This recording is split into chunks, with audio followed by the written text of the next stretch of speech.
Stranger of Paradise is the newest game from the team that did Nioh, and as such there's quite a bit of Nioh to this.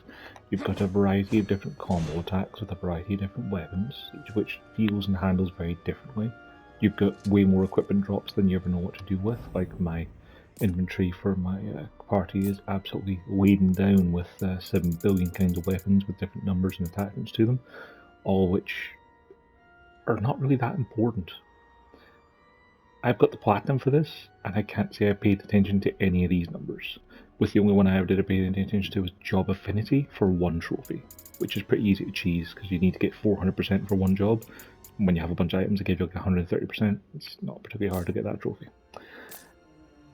There are a lot of different classes you can play as, each of which has different affinities for different kinds of weapons and different sets of skills, so like you can have your attacks change with different elemental stuff that uses MP, your MP recharges by hitting things. It's basically Nioh, but not quite as good. It's a game like Nioh, but there's no character leveling per se. Ever seen anything like that before? Castle like this? I bet that's not even the centerpiece. Those people? Don't let their looks fool you.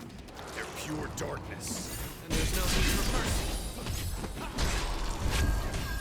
I'm playing on one of the early missions with post-game characters, so I'm gonna murder everyone here in like a single hit. This looks good. Let's take it.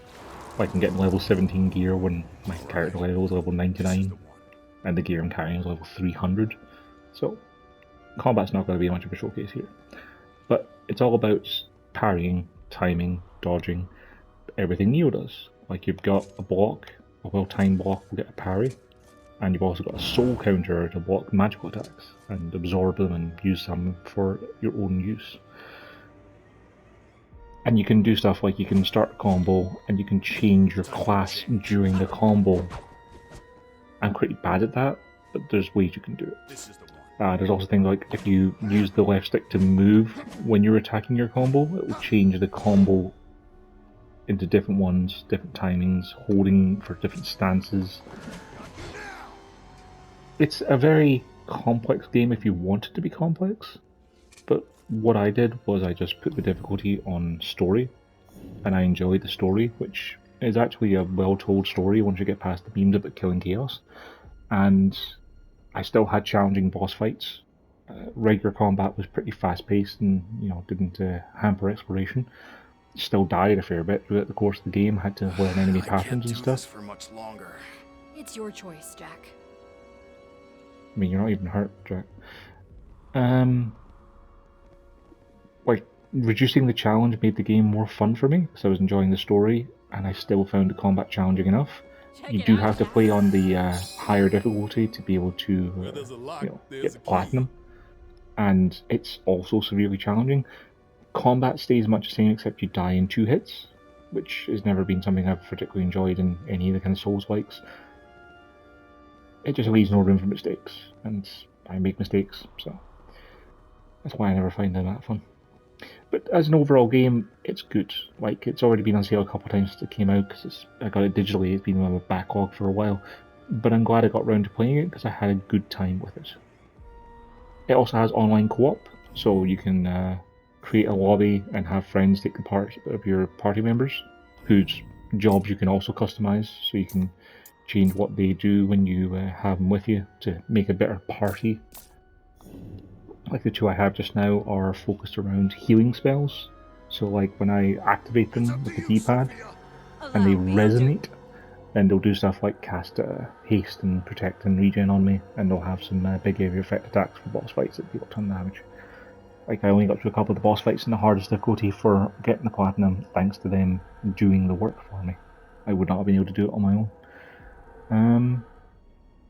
Enemy design's pretty varied. There's a good variety of enemy types you fight across each level. Boss designs are fun. There's a lot of good callbacks to all the old Final Fantasy games, like every level is based on something from a different Final Fantasy game. The music callbacks are also pretty great. Like, it was fantastic going to the Floating Continent, for instance, from Final Fantasy VI, and seeing how they remixed that for an entirely different game from a different perspective. And some of the other levels do pretty great too. So yeah, I enjoyed Stranger of Paradise. I'd recommend picking up on sale. Like, I got the Platinum in 22 hours, which about 3 hours of that was grinding at the ends to get the job points to get one of my classes to level 99 for the Pugilist. But the 20 hours before that were good fun, and well worth picking up. So yeah, buy it on sale. You'll have a good time. And give me a shout if you need a co-op partner, because I have it digitally, so I'll have it forever. I need to download it, of course, but yeah, I have it. So thanks for watching.